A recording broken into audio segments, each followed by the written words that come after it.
Hello, this is a banana flower. In Bengali, it is known as kolar mocha.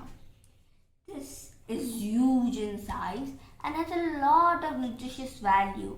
It is full in potassium, phosphorus, magnesium, iron, vitamin E, a lot of minerals and vitamins.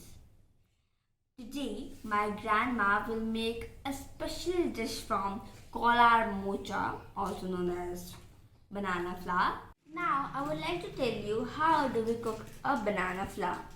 Not all parts of a banana flour are edible.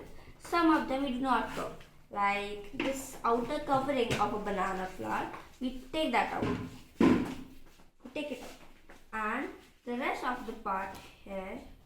So here we take out this hard thing and the female part of a flower, that is the pistil. So I'll take that out, and the remaining part that is here we cook it and enjoy. Now we will eat this inner part whole.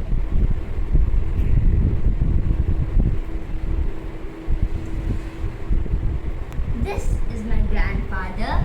He had taken out that enormous banana flour, and he and my grandmother will together make a tasty dish, and I can't wait to enjoy and taste it.